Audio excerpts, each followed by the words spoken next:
The classroom buzzed with the familiar sound of chatter. Pencils scratching on desks, and the shuffle of children finding their seats.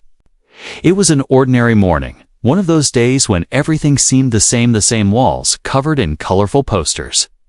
The same scent of chalk and books, the same noise of laughter, mixed with whispers. But that morning something happened that caught everyone's attention. The door creaked open, and a young girl walked in. She was small, her hair tied back neatly, her school uniform tidy but worn from repeated use. At first glance, nothing seemed unusual about her. But then the other students noticed. She wasn't wearing any shoes. Her bare feet touched the cold classroom floor as she walked slowly to her desk. The sound of her steps was soft, almost silent, yet to her classmates it echoed loudly, pulling all eyes toward her. A few children exchanged puzzled looks. Others smirked. Some began to whisper, their voices low but sharp enough to sting. "Why doesn't she have shoes?" One boy murmured. "Maybe she lost them," a girl giggled.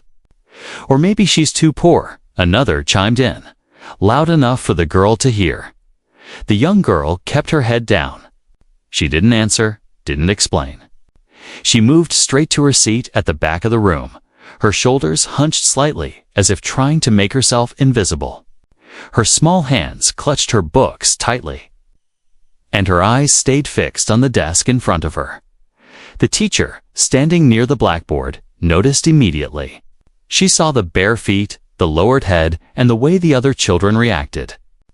A wave of concern washed over her, but she didn't stop the lesson. Not yet. She knew if she drew attention now, the girl's embarrassment would only grow. Still, she couldn't ignore what she had seen. Throughout the morning, the girl remained quiet. While others raised their hands eagerly to answer questions, she stayed silent. When the class laughed at a joke, she gave only the faintest of smiles. Her eyes flickered toward the floor often, as though reminding herself of the truth she was hiding. Her classmates, however, didn't let it go so easily.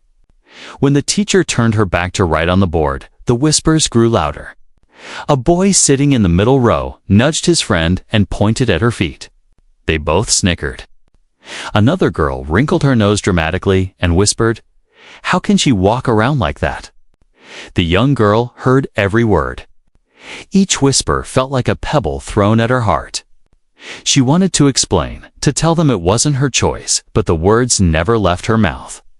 Instead, she stared harder at her notebook, pretending to be busy, pretending not to notice.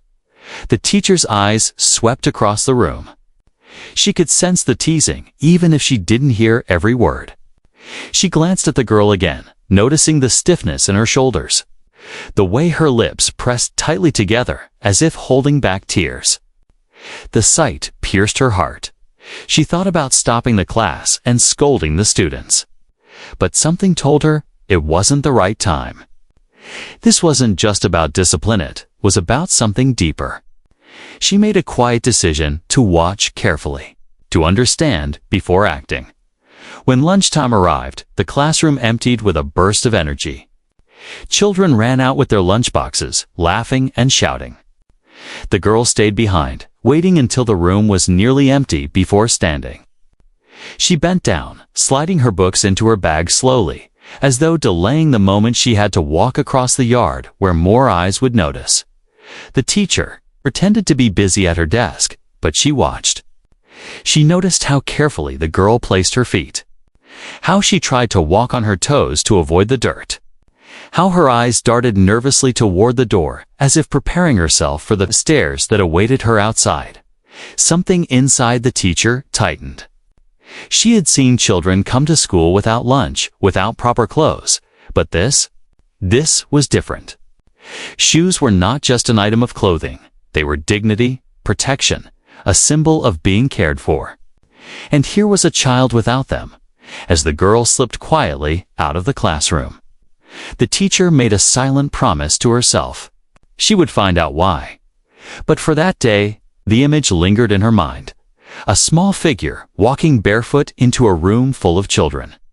Her silence louder than any excuse, her shame hidden behind lowered eyes. It was a strange sight in class, one that would not leave the teacher's hard end, one that would lead to answers she never expected. The next morning. The classroom door opened again, and once more the girl stepped inside with bare feet. The same small figure, the same quiet steps, the same silence. For a moment, the children froze, almost in disbelief that yesterday hadn't been a mistake. But when they realized she was barefoot again, the whispers returned. Sharper and bolder than before. "She still doesn't have shoes," a boy muttered. "Doesn't she feel embarrassed?" Another asked. One girl giggled behind her hand. "Maybe she likes being weird." The young girl heard it all, but she walked quietly to her desk. She kept her eyes low, her lips pressed tight. The cold floor bit into her feet, but she made no sound, no complaint. She sat down, opened her notebook, and tried to lose herself in the lines of her writing. The teacher, standing at the front of the room, noticed again. She had hoped yesterday was a one-time incident, but it wasn't. Her heart tightened. She tried to focus on the lesson, but her eyes kept drifting back to the girl at the back of the class. The one who seemed to shrink into her seat a little more each day. As the week went on, the pattern became clear. Every day, the girl arrived barefoot. And every day, the whispers grew louder. Children are quick to notice differences, and quicker still to magnify them. Some of the kinder students looked at her with quiet pity, but most simply laughed or mocked at recess. She sat alone on a bench while the others ran and played. She wanted to join them, but the playground was rough, full of small stones and sharp twigs. Without shoes, it was too painful.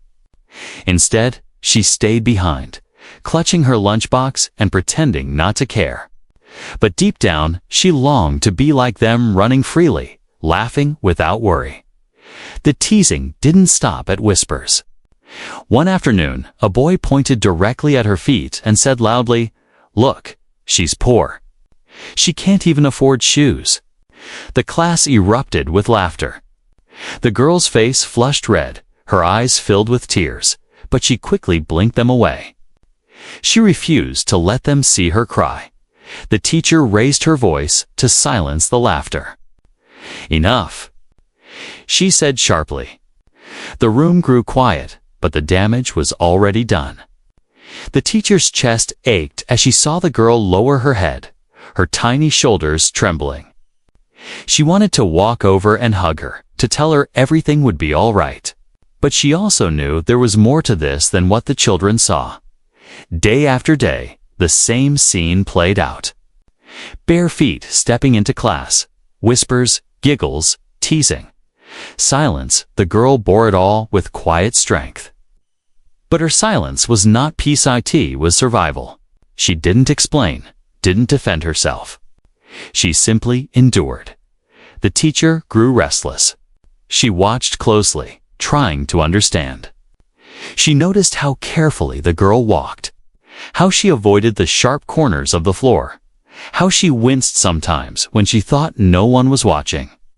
She noticed how her uniform was always clean, neatly ironed, but clearly worn many times. She noticed how the girl always turned down invitations to play, always finished her lunch too quickly, as if guarding something private. Something wasn't right. The teacher's heart filled with questions. Why didn't she have shoes? Was her family too poor? Was there neglect at home? Or was there something else? Something hidden that no one knew about? One afternoon, as the students packed up to go home, the teacher watched the girl again. She bent down to put her notebooks in her bag, then lifted it carefully onto her shoulder. As she walked toward the door, her bare feet moved slowly, carefully, as if she were used to this life, as if it wasn't new, as if she had been walking barefoot for far longer than her classmates realized. The teacher sighed softly, her mind heavy. This wasn't just a child without shoes. This was a child carrying a secret, and though the rest of the class treated her like an oddity to laugh at, the teacher knew there was a story behind those bare feet. A story that needed to be heard. The daily pattern was no longer just strange, it was heartbreaking. And the teacher couldn't stand by much longer. The days turned into weeks, and the sight became familiar. The little girl entering the classroom barefoot, her steps quiet, her head bowed low. What had once been a surprise now became a routine. To her classmates, it was something to laugh at, something to whisper about. To the teacher, it became something she could not stop thinking about. Every morning, the teacher stood at her desk to greet her students. Her eyes always went to the same place, the girl's feet. Each time, she hoped to see shoes, even the simplest pair. Each time, her heart sank when she saw none. The teacher tried to focus on her lessons. She explained math problems, read stories aloud, guided the children through writing exercises. On the surface, her classroom was the same cheerful place it had always been. But in the back of her mind, there was always a quiet voice reminding her of the girl, reminding her that something was wrong. The teasing from the other students only made it worse. She noticed how some children giggled when the girl stood at the blackboard, their eyes not on her writing but on her bare feet. She noticed how the girl rushed to her desk after answering questions, her small hands gripping the edges of the desk as though it were her only shield. She noticed how, during breaks, the girl lingered inside the classroom rather than face the rough ground of the playground. The teacher's heart ached. She had been teaching for many years, and she had seen children in all kinds of situations. Some came to school hungry, some came without books, and some carried burdens too heavy for their young shoulders. But this girl's silence was different. It wasn't just poverty, it was something deeper, something hidden at night. Even after leaving the school, the teacher couldn't shake the image from her mind. She sat at her kitchen table, grading papers. But her thoughts wandered back to those bare feet and the sad, quiet eyes above them. She lay in bed, staring at the ceiling, wondering if the girl slept in comfort or if her nights were as heavy as her days. One afternoon, after the final bell rang and the children rushed out laughing, the teacher called the girl to stay behind. The room emptied, leaving only the two of them. The teacher knelt down so her eyes were level with the child's. "Why don't you have shoes, my dear?" she asked gently. The girl froze. Her eyes darted to the floor. Her lips pressed tightly together. For a moment, the teacher thought she might answer, but instead, the girl shook her head. "It's okay," the teacher said softly, reaching out a hand but not forcing it. "You can tell me," but the girl's silence was louder than any words. Her small frame trembled slightly, and her eyes glistened with unshed tears. Finally, she whispered, "I can't." Say the teacher's heart cracked. She didn't press further. She placed a comforting hand on the girl's shoulder and nodded. "That's all right. You don't have to tell me now, but I want you to know I see you, and I care." The girl gave the faintest nod, then gathered her things and slipped quietly out of the room. The teacher sat back in her chair, her chest heavy. The child's silence confirmed what she already feared. The problem wasn't simple. It wasn't just forgetfulness or stubbornness. It was something painful, something the girl carried so deeply she couldn't even share it. That night, the teacher lay awake longer than ever. She thought about her own childhood, about how a pair of shoes had always been something she took for granted. She thought about how cruel it was for a child to carry such shame, how unfair it was for innocence to be met with mockery. By the end of the week, she made a decision. She could not remain just a witness to the girl's suffering.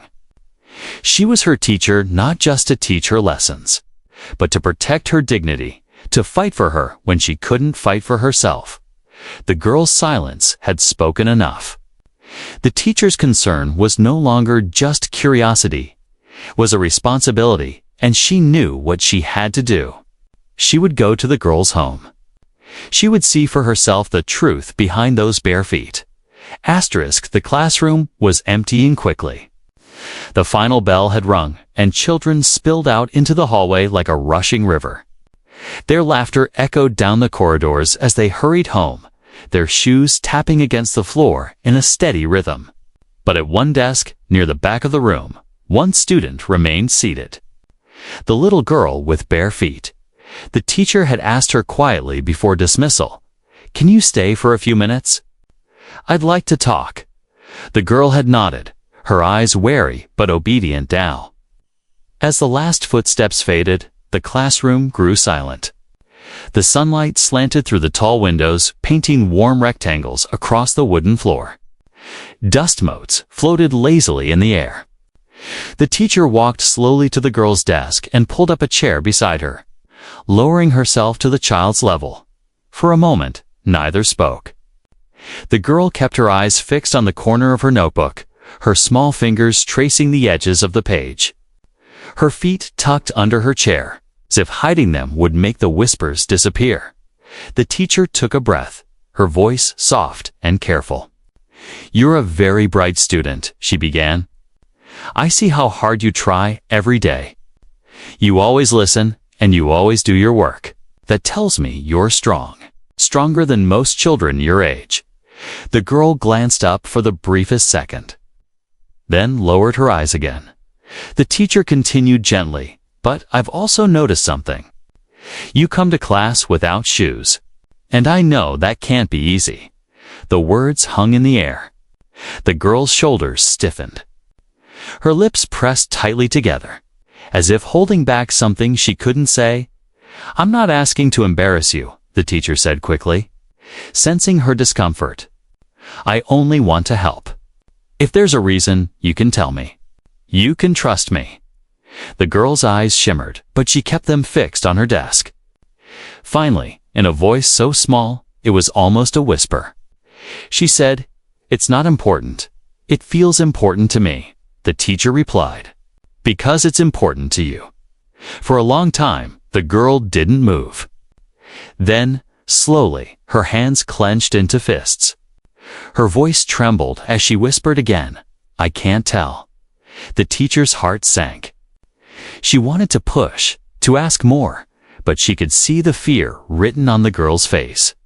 Her silence wasn't stubbornness, was protection. Whatever truth she was hiding, it was too heavy for her small shoulders to carry alone, and yet too frightening to share. The teacher reached out and gently touched the girl's hand. "You don't have to explain if you're not ready," she said. "I won't force you. But please know this, you're not alone. And no matter what the reason is, it doesn't change how special you are." The girl's eyes lifted then, just for a moment. Tears glistened on her lashes. She gave the faintest nod, as if acknowledging the kindness, but still unable to break her silence. The teacher offered a small, reassuring smile. "One day," she said softly, "I hope you'll feel safe enough to tell me. Until then, remember see you. And I care." The girl swallowed hard, then quickly packed her things into her bag. She moved to the door, pausing for a second as if wanting to say something more, but no words came. She slipped out into the hallway, her bare feet making soft, lonely sounds against the floor. The teacher sat in the quiet classroom long after she left, staring at the empty desk. Her heart was heavy. She now understood that the girl's silence wasn't just about shoes, it was about something deeper, something painful that a child shouldn't have to carry. That evening, as she walked home, the teacher thought about the conversation again and again. She replayed the child's trembling words, "I can't tell," and she realized something important. If the girl couldn't bring the truth to her, then she would have to go and find it herself. The decision settled deep in her heart. She would visit the girl's home. She would see with her own eyes the life behind the silence. She owed that much to her student, not just as a teacher, but as someone who cared. The thought would not leave her mind. All night, the teacher lay awake, staring at the ceiling. She heard the child's trembling voice over and over. "I can't tell." The words were heavy, carrying a secret too painful for such small shoulders. The teacher knew she couldn't wait any longer. If the girl couldn't bring the truth to her, then she would have to go find it herself. The next afternoon, after the final bell, the teacher gathered her things quickly. While the other children rushed out, laughing and chattering, she kept her eyes on the little girl. As usual, the girl slipped out quietly, her bare feet moving carefully across the floor. This time, the teacher followed. She kept her distance at first, walking a few steps behind, not wanting to frighten the child. The neighborhood streets grew narrower as they walked. The houses changed too. The neat brick homes near the school gave way to smaller, older buildings with peeling paint and sagging roofs. The pavement was cracked, weeds pushing up through the cement. It was clear now this was not a place of comfort. The girl turned down a side street, her head lowered, her steps careful. Finally, she stopped in front of a small, crumbling house. The walls were faded, the windows cracked, and the front steps broken. The teacher's heart ached at the sight. The girl pushed open the door, slipping inside quietly. The teacher approached slowly, hesitated, then knocked gently. For a moment, there was silence. Then the door creaked open, and a tired-looking woman appeared. Her clothes were worn, her eyes heavy with exhaustion. She looked at the teacher in surprise, her face tense with worry. "Good evening," the teacher said softly, offering a polite smile. "I'm your daughter's teacher. I hope I'm not intruding, but I wanted to check on her." The woman's shoulders sagged slightly, as if she had been carrying a weight too heavy to hide. She stepped aside and motioned the teacher in. The house was dim. The furniture was old, patched together with tape and cloth. The walls bore stains of years gone by. In one corner, a small table sat with only a few items, half a loaf of bread, a jar of peanut butter, and a cracked plate. The girl stood near the corner, clutching her bag to her chest. Her eyes were wide with uncertainty, darting between her mother and her teacher. The teacher smiled warmly at her, then turned back to the mother. "I've noticed she comes to school without shoes," she began gently. "I wanted to make sure everything is all right." The woman's face crumpled. She pressed her hands together tightly and shook her head. Tears welled in her eyes as she whispered, "I'm so ashamed." The teacher's heart clenched. "Please," she said softly, "there's no need to feel shame. I only want to help." The woman wiped her eyes with the edge of her sleeve. "We can't afford them," she admitted, her voice breaking. "My husband left years ago. I work when I can, but it's never enough. Sometimes I have to choose between food and clothes. Shoes." Her voice cracked. "Shoes are too much." The words pierced the room like knives. The teacher felt her throat tighten, her own eyes filling with tears. She looked at the girl, who stood silently, her face pale with sadness. She had carried this truth every day, walking barefoot, not out of choice, but out of survival. The teacher knelt beside the girl, placing a hand gently on her arm. "Why didn't you tell me?" she asked softly. The girl's lips trembled. "Because I didn't want anyone to laugh at my family," she whispered. Her small voice cracked under the weight of her secret. The teacher's eyes blurred with tears. She pulled the girl into a gentle embrace, her heart breaking at the innocence that had been forced into silence by poverty. The mother turned away, ashamed. "We do what we can," she said quietly. "I patch her clothes, I keep her clean. But shoes? I just couldn't." The teacher stood and walked to her, taking her hand firmly. "You're doing more than you know. You're holding your family together. Don't ever feel ashamed for fighting so hard." The room fell silent, heavy with both pain and compassion. The teacher knew then that she had been right to come. Behind those bare feet was not neglect, not carelessness, but a family struggling quietly, carrying burdens no child should ever have to bear. That night, as the teacher walked home, her steps felt heavier than ever. She had seen the truth with her own eyes, and she made a silent promise. This child would not walk barefoot again, not while she was her teacher. Asterisk. The teacher stood in the dimly lit room, her eyes scanning the small home. The air was heavy, carrying the smell of damp wood and old dust. She could hear the faint creak of the floorboards under her feet, and in the corner, a small kettle rattled gently on the stove. It was not a place where a child should have to grow up, yet it was all the little girl had. The mother sat down on a worn chair, her hands folded tightly in her lap, as if trying to hold her worry together. The girl remained near the wall, silent, her big eyes watching everything. The teacher's heart softened at the sight. This was not defiance, not shame, but fear that her truth would hurt the people she loved most. Finally, the mother spoke again, her voice trembling. "We don't talk about our struggles. We just survive." She gave a weak smile, though her eyes betrayed her pain. "Shoes cost money, money we don't have. Some weeks I can barely buy enough food. Sometimes we eat once a day. Sometimes not at all." The words cut deep. The teacher felt her chest ache. She looked at the girl, imagining her sitting in class with an empty stomach, her bare feet hidden under her desk, quietly suffering while the rest of the world went on as if nothing was wrong.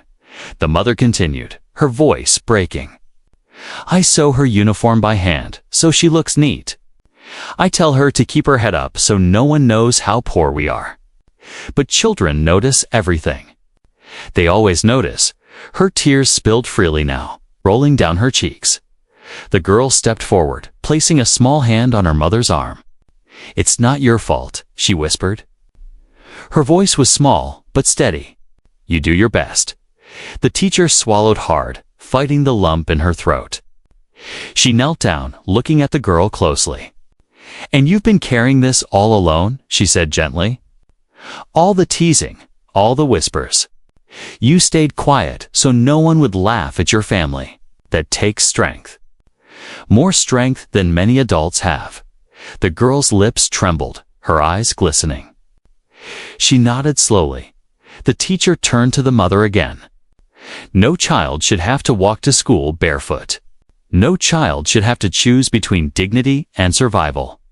The mother covered her face with her hands. "Every night I pray for help," she whispered. "But every morning she goes to class with no shoes, and my heart breaks. I feel like I've failed her." The teacher reached out, gently lowering the woman's hands. "You haven't failed her. You've kept her safe, you've kept her loved, and you've taught her strength. Poverty is not failure, it's a battle, and you've been fighting it with everything you have." The room fell quiet. The teacher's eyes drifted toward the wall's faded photos of happier times. A family once whole, a father missing from the frame. She understood then that this home had seen both love and loss, both laughter and silence. She looked back at the girl, standing barefoot on the cold floor, clutching her worn school bag. Her small frame seemed fragile, but her spirit, her quiet resilience was unshakable. The heartbreaking truth was clear now. This child wasn't barefoot because she didn't care, or because her family neglected her. She was barefoot because life had stripped away the things many take for granted. Her silence in class was not weakness, but protection shielding. Her family's dignity in the only way she could. The teacher felt tears prick her own eyes. She reached out and pulled the girl gently into her arms. The child stiffened at first, then melted into the warmth of the embrace, her little body trembling against the teacher's shoulder. "You're not alone anymore," the teacher whispered. "Not while I'm here. I promise." The mother watched, tears streaming down her face. For the first time in a long while, she felt a flicker of hope. Someone saw them. Someone cared. The teacher stood, her resolve hardening. She had seen enough. She could no longer let this child walk into her classroom carrying such invisible pain. Poverty had taken enough from her, it would not take her dignity too.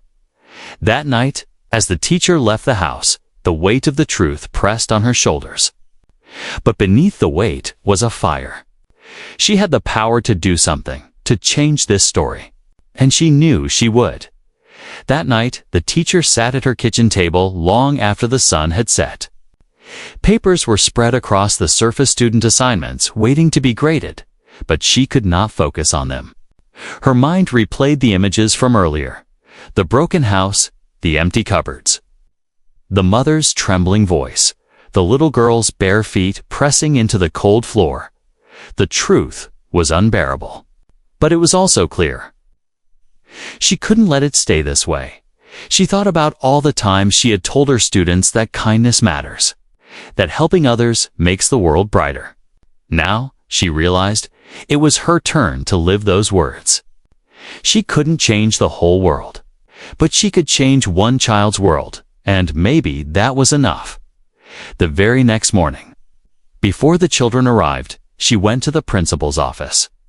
She explained everything she had seen with a voice that trembled at first but grew stronger with every word. The principal sat back, stunned and quiet. When she finished, he nodded slowly. "We'll help," he said. Whatever it takes, that was all she needed to hear. By midday, the teacher began reaching out quietly to colleagues, parents, and members of the community. She didn't give away the girl's name. She wanted to protect her dignity, but she described a student who needed help. The response was overwhelming. People brought in clothes, food, and yes, shoes. Not just one pair, but many.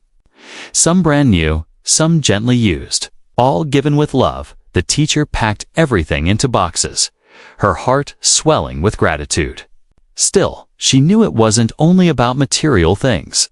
It was about giving the child back her confidence, her pride, and her right to be treated like every other student. On Friday morning, when the children settled into their seats, the teacher asked the girl to stay behind after class. The other students left in a noisy rush, their shoes tapping against the floor, until the room was cool. Quiet again, the teacher walked over, carrying a small box. She set it gently on the girl's desk. "These are for you," she said softly. The girl blinked in confusion. Slowly, she opened the box. Inside was a brand new pair of shoes, small, simple, but beautiful. Her eyes widened, and for the first time, the teacher saw a spark of light in them. The child reached out, her hands trembling, as if afraid the shoes weren't real. "Are they? Really mine?" she whispered. "Yes," the teacher said, her own voice thick with emotion. "Yours, you deserve them. And not just these, there are more. Clothes, food, supplies. People wanted to help because you matter." The girl's lips trembled. Tears filled her eyes, and before she could stop herself, she flung her arms around the teacher. Her small body shook with sobs, the kind that come not from sadness, but from the relief of being seen, of being cared for. The teacher held her tightly, whispering, "You're not alone anymore. Not ever again." That afternoon, the teacher went to the girl's home with boxes of donations. The mother opened the door, her face etched with exhaustion. But when she saw what the teacher carried, her knees almost buckled. She pressed her hands to her mouth, overwhelmed. "Why would you do this?" she whispered through tears. The teacher smiled gently. "Because your daughter deserves better. Because no child should carry this burden alone. And because sometimes we have to be the answers to each other's prayers." The mother cried openly, thanking her again and again. The little girl slipped her new shoes onto her feet, staring at them as though they were magic. She walked across the floor, her steps light and confident, no longer weighed down by shame. The teacher watched, her heart swelling. This was more than shoes. This was dignity restored. That night, as she walked home, the teacher felt tired but fulfilled. She knew this wouldn't fix everything. The family's struggles were deeper than a pair of shoes. But it was a start. It was a reminder that kindness could grow, that compassion could ripple, And that one act of love could change the course of a child's life. And as she drifted to sleep, she thought of the girl's smile, bright and free, shining for the first time. The following Monday. The classroom buzzed with its usual noise. Children hurried in with their backpacks bouncing, their voices filling the air like a flock of birds. But that morning, something felt different. When the little girl walked through the door, she wasn't the same quiet figure who had been shrinking into herself for weeks. She was still shy, still gentle. But her steps carried a new kind of confidence. On her feet was the new pair of shoes. They weren't fancy, just plain. Sturdy and comfortable, but to her, they felt like treasures. She walked across the room carefully at first, afraid someone might notice and make fun. But then she realized something strange. No one was laughing. No one was whispering. Some of her classmates stared, but it wasn't with cruelty this time. It was with surprise. Maybe even respect. The teacher watched from her desk, her heart swelling. She had hoped the shoes would make a difference, but she hadn't expected how powerful that small change would feel in the room. The girl sat straighter at her desk, raised her hand once or twice, and even smiled quietly during reading time. For the first time, she looked like she belonged. But the lesson wasn't only for her. At recess, a group of children approached her, the same ones who had whispered and giggled before. They shifted awkwardly, guilt in their faces. One boy muttered, "We didn't know." "We thought it was funny," another girl added softly. "We're sorry." The little girl looked at them, her eyes shining with a mix of hurt and forgiveness. She nodded gently, not with anger, but with grace. She had carried so much already, holding on to bitterness would only make the weight heavier. The teacher, watching from a distance, felt a deep sense of pride. Children could be cruel, yes, but they could also learn. And that day, they were learning a lesson far bigger than anything written in their textbooks. Words spread quickly beyond the classroom. Parents heard about the teacher's kindness, about the child's struggles, about the quiet strength she had shown. Soon, donations poured in not just for her, but for other students in need. Shoes, clothes, meals, small acts of generosity multiplied until the school itself became a place of giving. The girl's story became a reminder to everyone. You never truly know what someone is going through.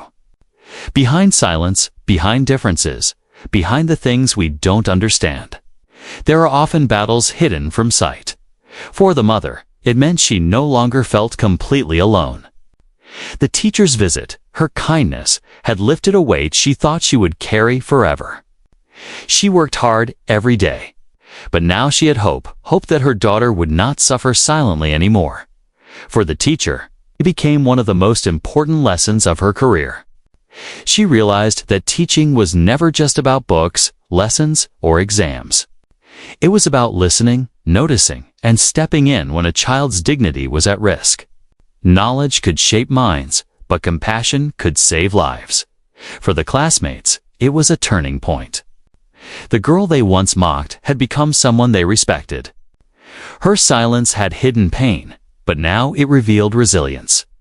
She taught them more about kindness and humility than any lesson in the classroom ever could. And for the little girl herself, it was life-changing. A pair of shoes might seem small to the world, but to her, it was a doorway back into childhood. She no longer had to walk with her eyes down, fearing laughter. She could sit in class without shame. She could run at recess without pain. She could dream without the heavy shadow of poverty pressing her down. Years later, people would forget many of the lessons they learned in that classroom. But they would never forget the day the barefoot girl received her shoes, or the teacher who refused to ignore her suffering. Because sometimes the most powerful lessons are not written in books. They are written in kindness, in courage, in compassion. That day, everyone, students, teachers, parents, neighbors, walked away with the same truth etched in their hearts. Never judge by what you see. Because behind every silence, there is a story.